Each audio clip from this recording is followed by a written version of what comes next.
এই নে 50 টাকা, তোর দুবেলা খাওয়া হয়ে যাবে। এই চল তো, এসব অশিক্ষিতদের সাথে কথা বলে আমি আমার সময় নষ্ট করতে চাই না। My food. Excuse me, mind your language, stupid girl. তুই কি বললি? Stop, just stop. You don't have the qualification to be the guard of the college that I attended.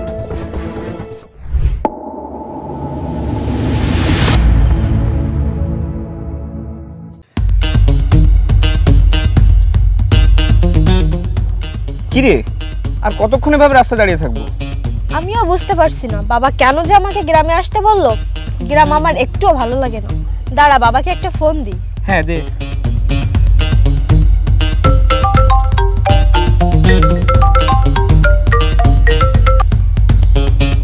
হ্যাঁ মা বল। বাবা, তুমি আমাকে কেন গ্রামে আসতে বললে বলো তো? আর কতক্ষণ এভাবে দাঁড়িয়ে থাকবো? আমি তো গাড়ি পাঠিয়ে দিয়েছি, কিছুক্ষণের মধ্যে হয়তো চলে যাবে। দ্রুত আসতে বলো, না হলে কিন্তু আমি আবার শহরে চলে যাব। আরে না না, পাগলামি করিস না, গাড়ি এক্ষুনি চলে যাবে, একটু অপেক্ষা কর। আচ্ছা ঠিক আছে। কি বললো তোর বাবা? একটু অপেক্ষা কর, কিছুক্ষণের মধ্যেই গাড়ি চলে আসবে।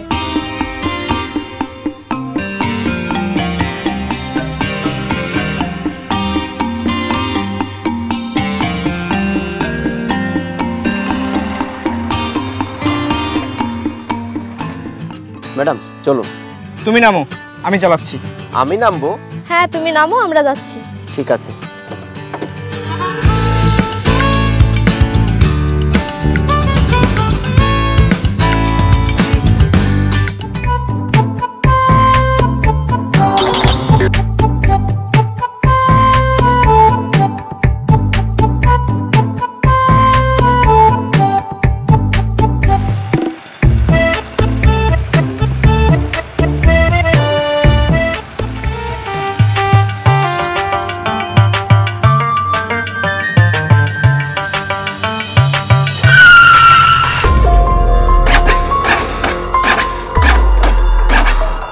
কি রে, বাইক থামালি কেন?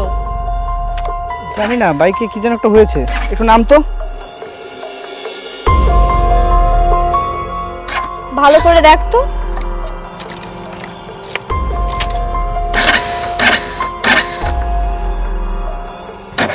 না, মনে হয় বাইকটা নষ্টই হয়ে গিয়েছে। ও শিট, এখন কি হবে? এভাবে রাস্তায় দাঁড়িয়ে থাকবো? এখানে তো আশেপাশে কোনো মেকানিকও নেই। কি আর করার, চল সামনের দিকে, যদি কোনো মেকানিক পাই। চল দেখি।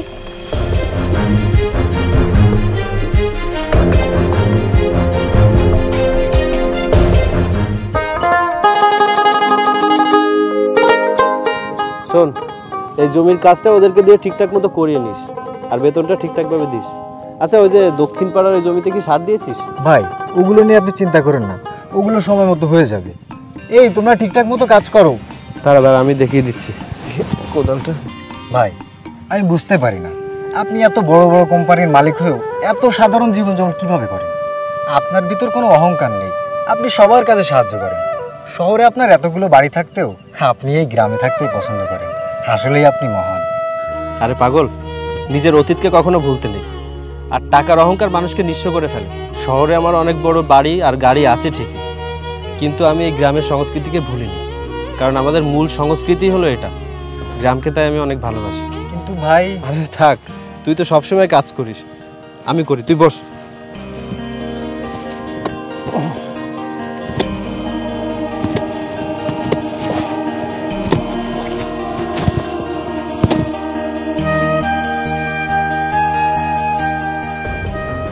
ওই দেখ, দুজন মানুষকে দেখা যাচ্ছে, চল ওদের থেকে একটু হেল্প নিই।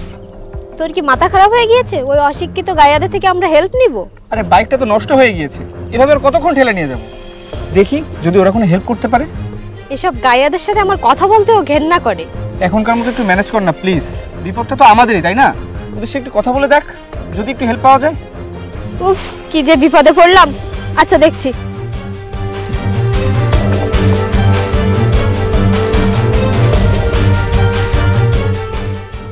এই শোন, এখানে আশেপাশে কি কোনো মেকানিক আছে? আমাদের বাইকটা নষ্ট হয়ে গিয়েছে, যত টাকা লাগে দেব ঠিক করতে, সাথে তোকেও কিছু দিয়ে দেব। ম্যাডাম, এখানে আশেপাশে কোনো মেকানিক পাবেন না, আমি দেখছি কি হয়েছে। তুই ঠিক করবি? তোর এই নোংরা হাত দিয়ে আমার বাইক ধরবি? রানী, ওকে দেখতে দে, যদি বাইকটা ঠিক হয়। এই তুই দেখ। ভাই ভাই আপনি ব্যাপার না, তুই চুপ থাক। ইডিয়েট, অশিক্ষিত গরিব, তো সাহস কি করে হয় গাড়ির তার খুলে ফেলার? ম্যাডাম, এটা তার নয়, এটা প্লাগ। আর প্লাগ এইভাবেই খুলতে হয়। আপনাদের এই বাইকের প্লাগে ময়লা জমেছে, এটা মুছে দিলেই ঠিক হয়ে যাবে। ঠিক আছে ঠিক আছে, বাইকের যে যে জায়গায় হাত দিয়েছিস ঠিক করার পরে সব জায়গা পরিষ্কার করে দিবি। তোদের হাত যা নোংরা। এই ম্যাডাম, আপনি কাকে কি বলছেন? জানেন আপনি কার সামনে দাঁড়িয়ে কথা বলছেন? এই তুই চুপ থাক, বলতে দে ওনাকে। সৈকত, তুই তো বেশি বুঝিস। এখন তো ওই গায়ে আমার গাড়ি নষ্ট করে ফেলবে। হ্যাঁ, এই ম্যাডাম তো একটু বেশিই বলছে। থাক, বাদ দে। ওনারা শহরের মানুষ তো, ওনাদের অহংকার একটু বেশি হয়। 100 বার বলবো, কে বাধা দিবে আমাকে? আমি কে জানিস? এই শহরের সবচেয়ে বড় কোম্পানির ম্যানেজারের মেয়ে আমি। Uneducated bloody fool idiot. এসব কি বলছেন আপনি? আরে রানী, তুই অশিক্ষিতদের সাথে ইংরেজিতে কথা বলছিস। এদের সাথে ইংরেজিতে কথা বলা আর কানে কালা মহিষের সামনে বেল বাজানো একই কথা। ইংরেজি বুঝতে পড়াশোনা জানতে হয়। এরা তো অশিক্ষিত গাইয়া, মূর্খ হয়ে জন্ম নেয় আবার মূর্খ হয়েই মরে যায়। সাহেব, আমি তো চুপ থাকতে পারছি না, এবার আমাকে কিছু বলতে দিন। আরে বলতে দে না ওদের। গ্রামের শহর শহর মানুষদেরকে অপমান করলে ওদের কলিজাটা একটু ঠান্ডা হয়। ওদের কলিজা একটু ঠান্ডা হতে দে। ম্যাডাম, বাইক ঠিক হয়ে গেছে, নিয়ে যান। হয়েছে হয়েছে, আমাকে উদ্ধার করেছিস। এই নে 50 টাকা, তোর দুবেলা খাওয়া হয়ে যাবে। এই চল তো, এসব অশিক্ষিতদের সাথে কথা বলে আমি আমার সময় নষ্ট করতে চাই না।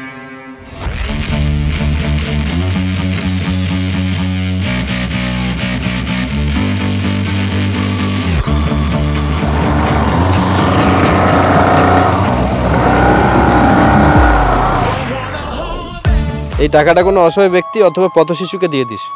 নে। ভাই, ওরা আপনাকে এত অপমান করলো, তারপরে আপনি টাকাটা তুললেন? হ্যাঁ রে, এই টাকা অনেক মূল্যবান একটা জিনিস। এই টাকার জন্যই মানুষ বড়লোক হয়, টাকার জন্যই মানুষ গরিব হয়। এই স্বার্থপর দুনিয়াতে টাকাই সব, তাই এই জিনিসটার একটু মূল্য দেওয়া উচিত। হয়তোবা ওদের কাছে এই 50 টাকার কোনো মূল্য নেই, কিন্তু আমাদের সমাজে এমন অনেক মানুষ আছে যারা এই 50 টাকার জন্য সারাদিন পরিশ্রম করে। তাদের কাছে এই 50 টাকা অনেক মূল্যবান, কারণ তারা এই 50 টাকা উপার্জন করতে অনেক পরিশ্রম করে। কিন্তু বড় লোকদের কাছে এটার কোনো মূল্য নেই, কারণ ওদের পরিশ্রম করতে হয় না 50 টাকা উপার্জনের জন্য। টাকার মূল্য তারাই বোঝে যারা কষ্ট করে দিনরাত পরিশ্রম করে উপার্জন করে। ওই ম্যাডাম টাকার অহংকারে অন্ধ ছিল, তাহলে কি আমিও অন্ধ হয়ে যাব? পকেটে 2টা টাকা আসলে যদি ওনার মতো আমিও অহংকারে অন্ধ হয়ে যাই, তাহলে ওনার আর আমার মধ্যে পার্থক্য কোথায়?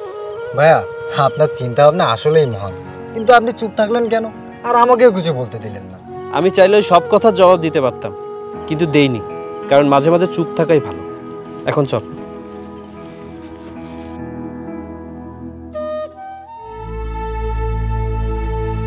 বাবা, তুমি আমাকে কেন গ্রামে আসতে বললে? এত আর্জেন্ট বলো তো। গ্রাম আমার একটুও ভালো লাগে না, সব আনএডুকেটেড পিপল এখানে। তোকে আসতে বলেছি কারণ কি বলো? আমি তো তোকে না জেনে একটা কাজ করে ফেলেছি। আমি তো তোর বিয়ে ঠিক করে ফেলেছি। কি? তুমি আমার বিয়ে ঠিক করেছো, তাও এই গ্রামে? আমি গ্রামে বিয়ে করব? দেখো বাবা, আমি বিয়ে করলে শহরের কোনো বড়লোক ছেলেকে বিয়ে করব। আমি মরে গেলেও এই গ্রামে বিয়ে করব না। আরে পুরোটা শুনবি তো। আমি আমার কোম্পানি বসের সাথে তোর বিয়ে ঠিক করেছি। অনেক কষ্টে বসের সাথে কথা বলে রাজি করিয়েছি। এই শহরের সবথেকে বড় কোম্পানির মালিক সে। শহরে অনেকগুলো বাড়ি আছে, আর এই গ্রামের সবথেকে প্রভাবশালী ব্যক্তি সে। তাহলে ঠিক আছে, তুমি যখন ঠিক করেছো তাহলে ঠিকই হবে। আমার শুধু বড়লোক টাকাওয়ালা হলেই হবে। আচ্ছা আচ্ছা, ঠিক আছে, টাকাওয়ালাই হবে। তুই যে রেস্ট নে। আচ্ছা আচ্ছা, তুই তোর বন্ধুকে গেস্ট হাউসে উঠিয়ে দিয়েছিস তো? হ্যাঁ বাবা, কেয়ারটেকার ওকে গেস্ট হাউসে নিয়ে গেছে। আচ্ছা আমি উঠি, রেস্ট নিব। আচ্ছা ঠিক আছে।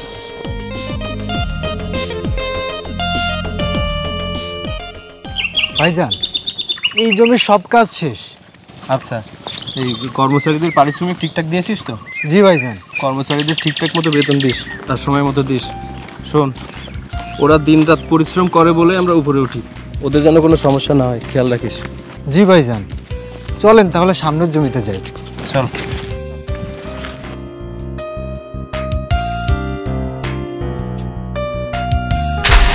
ওই দেখ, সেই গাইয়াটা না? হ্যাঁ তাই তো, সেই ছোট লোকটাই। এই ছোট লোকটাকে দেখে তো আমার দিনটাই খারাপ হয়ে গেল। চল, ওকে মজা দেখাবো।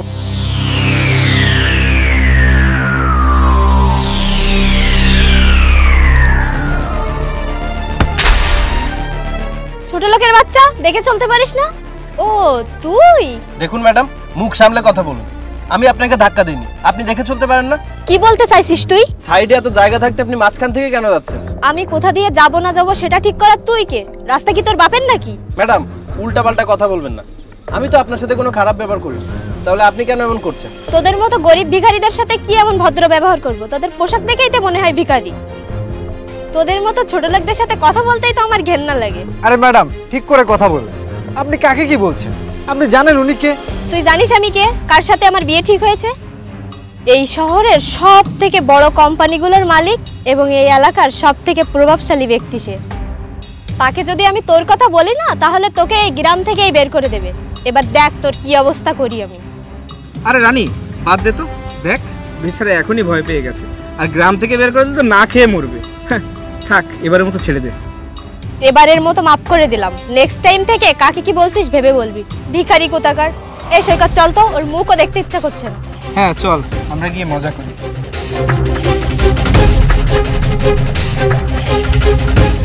ভাইজান, আপনি কিছু বললেন না কেন ওকে?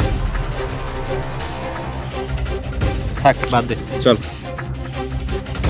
অনেক কাজ পড়ে আছে।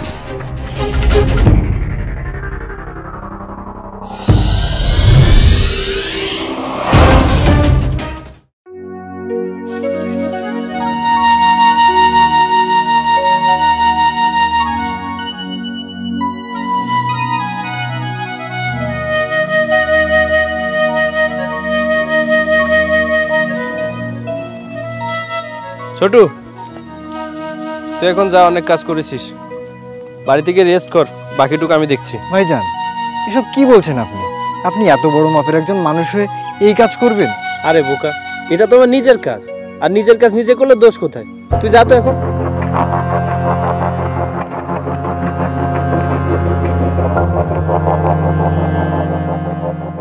সর, কাজ করবো।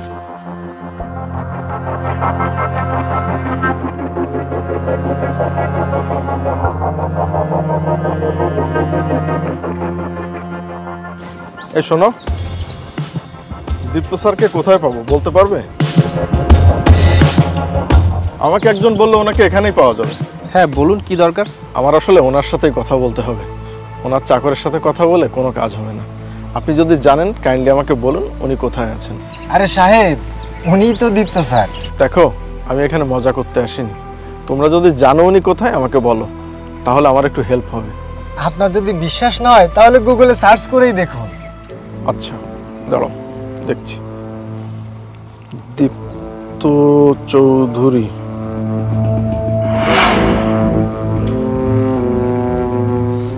স্যার আপনি? স্যার আমি, স্যার আপনি আমাকে মাফ করে দিবেন। আমি স্যার বুঝতেই পারিনি, মানে এটা আপনি বা এভাবে এই পোশাকে আছেন এখানে।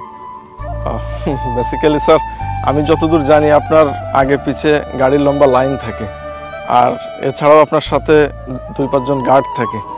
সো স্যার, আপনাকে এভাবে আমি এখানে পাবো আমি এক্সপেক্টই করিনি এটা। Sir I am really sorry sir. দেখুন স্যার, আমি গ্রামের মানুষ, তাই এই সাধারণ জীবনযাপন করতে আমার বেশি ভালো লাগে। এই দিন দুনিয়া চাকচিক্য আর বিলাসিতা থেকে নিজেকে তাই একটু দূরে রাখি। আসলে স্যার, আপনি অনেক মহান, আর এই যুগে আপনার মতো মানুষ পাওয়াই যায় না। আর সত্য কথা বলতে কি স্যার, বর্তমান সময়ে কারো কাছে 2 টাকা হলেই তার পা মাটিতে পড়ে না, আর নিজেকে অনেক বড়লোক মনে করা শুরু করে। সকল ধনী মানুষই বড়লোক হয় না। বড়লোক মানুষ তখনই হয় যখন কারো পকেটে 5 টাকা থাকলে 2 টাকা মানুষকে দিয়ে সাহায্য করে। এসব বাদ দিন, আমি আপনার জন্য কি করতে পারি সেটা বলুন। আসলে স্যার, আমরা একটা অনাথ আশ্রম শুরু করেছি, তো আপনি তো জানেন ওখানে অনেক ডোনেশনের প্রয়োজন হয়, আর এই জন্যই আপনার কাছে আসা। এ তো খুব ভালো কথা। ঠিক আছে, আমি আমার অ্যাকাউন্টেন্টকে ফোন দিয়ে দিচ্ছি, আপনার যত টাকা চাই ও আপনাকে পাঠিয়ে দেবে। আসলে আমি একজন অনাথ, তো তাই ওদের কষ্টটা আমি বুঝি। আমি আমার সাধ্যমতো চেষ্টা করব, যতদূর সাহায্য করা যায় করব ওদের জন্য। এই, ওনাকে বাড়িতে নিয়ে যা, নাস্তা পানির ব্যবস্থা কর, আর আপনার যদি অন্য কোনো সাহায্যের প্রয়োজন হয় আমাকে জানাবেন। Thank you sir, thank you so much. টাকা থাকলেই যে সবাই অহংকারী হয়ে যায় না, সেটা আপনাকে না দেখলে আমি বুঝতাম না। স্যার ভালো থাকবেন, আমি তাহলে আসি।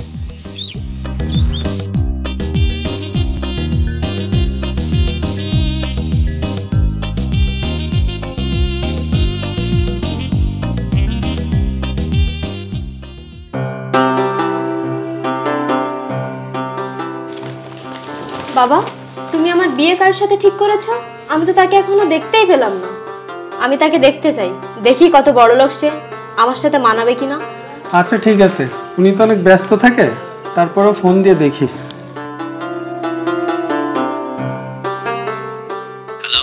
স্যার, আমার মেয়ে তো আপনার সাথে একটু দেখা করতে চায়। আপনি যদি ফ্রি থাকেন তাহলে একটু যদি ওর সাথে দেখা করতেন। আচ্ছা ঠিক আছে, কাল বিকালে আমাদের নতুন চিংড়ির ঘেরের প্রজেক্টের ওখানে ওকে আসতে বলুন, আমি ওইখানেই থাকবো। আচ্ছা স্যার, ঠিক আছে। শোন, আগামীকাল বিকালে আমাদের যে নতুন চিংড়ি ঘেরের প্রজেক্টটা হচ্ছে না, ওইখানে চলে যাস, স্যার ওইখানেই থাকবে। ঠিক আছে বাবা।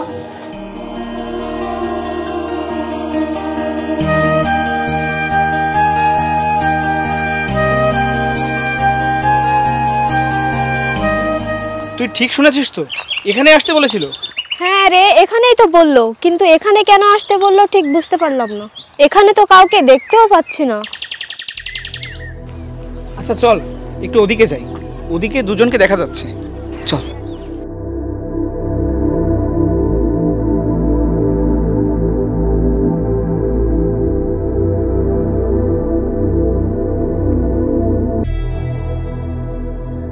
এক্সকিউজ মি, এখানেও তুই? আমি যেখানে যাই সেখানেই তোর থাকতে হবে? তোকে দেখলেই তো আমার দিনটাই নষ্ট হয়ে যায়। শালা গরিব গামছাওয়ালা গাইয়া। আরে ওকে এসব বলে কি হবে, দোষ তো ওর না, দোষ তোর মায়ের, যে এরকম একটা গরিব গাইয়া ভূত জন্ম দিয়েছে। হ্যাঁ তুই ঠিকই বলেছিস। ব্যাস, তোমরা কিন্তু অনেক বেশি বলে ফেলছো, এর ফল কিন্তু ভালো হবে না। You bloody fool idiot! ফল ভালো হবে না মানে কি করবি তুই? কি রে, তুই কি বুঝতে পেরেছিস ম্যাডাম তোকে ইংরেজিতে কি বললো? এই গাইয়াদের সাথে মজা নেওয়ার এটাই তো সুযোগ। ইংরেজিতে গালি দিলে কিছুই বুঝবে না। সাহেব, আমি তো চুপ থাকতে পারছি না, এবার আমাকে কিছু বলতে দিন। দাঁড়া, বলতে দে ওদের, একটু পরে ওরা বুঝতে পারবে আমি কে। তুই যা তো এখান থেকে, তুই থাকলে এখানের পরিবেশটাই নষ্ট হবে। Dirty people. কেন? আমি কেন যাবো এখান থেকে? কারণ আমি এখানে একজনের জন্য ওয়েট করছি। ওহো, অপেক্ষা করছি। আচ্ছা, আমি কি জানতে পারি সে কে? এই শহরের সবথেকে বড় কোম্পানির মালিক এবং এই এলাকার সবথেকে প্রভাবশালী ব্যক্তি সে। তার সাথে আমার বিয়ে ঠিক হয়েছে। কিন্তু কোথায় সে? সে এখনো আসছে না কেন? আমি যদি বলি সেই ব্যক্তিটা আমি? তুই মজা করিস না তো? তুই হবি শহরের সবথেকে বড় কোম্পানির মালিক? তোর পোশাক দেখেছিস? গরিব নর্দমার কিট। ব্যাস, অনেক হয়েছে, আর না।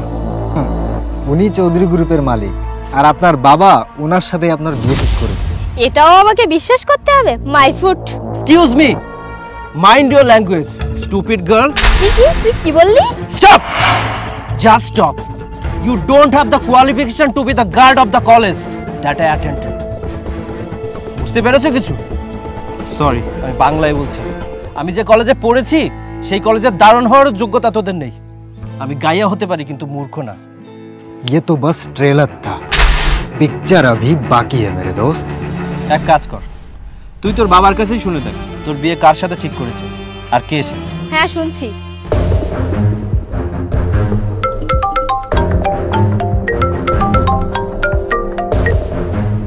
হ্যালো বাবা। হ্যাঁ মা, বল। বাবা, তুমি আমার বিয়ে কার সাথে ঠিক করেছো? কেন? আমাদের কোম্পানির বসের সাথে। আচ্ছা, ছেলেটার একটা ছবি পাঠাও তো। আচ্ছা ঠিক আছে, আমি পাঠিয়ে দিচ্ছি। আচ্ছা।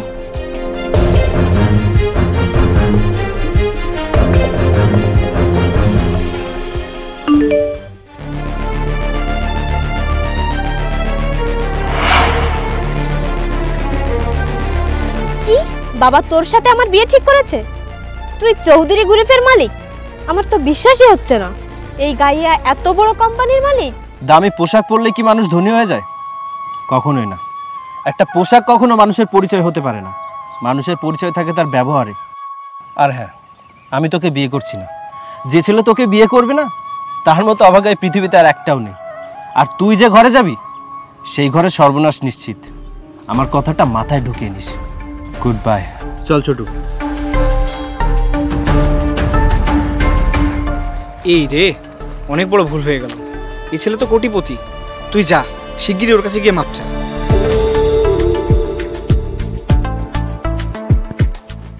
প্লিজ আমার একটা কথা শুনুন।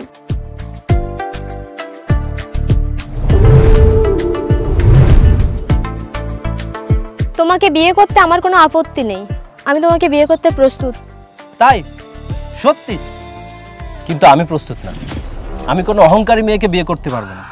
আর যারা পোশাক দেখে মানুষকে বিচার করে, গরিবদেরকে মানুষ বলে মনে করে না, তাদেরকে তো বিয়ে করার প্রশ্নই আসে না। আমি আমার মেন্টালিটির কাউকেই বিয়ে করব। আমি গ্রামের ছেলে, কোনো একটা গ্রামের সহজ সরল মেয়েকেই বিয়ে করব।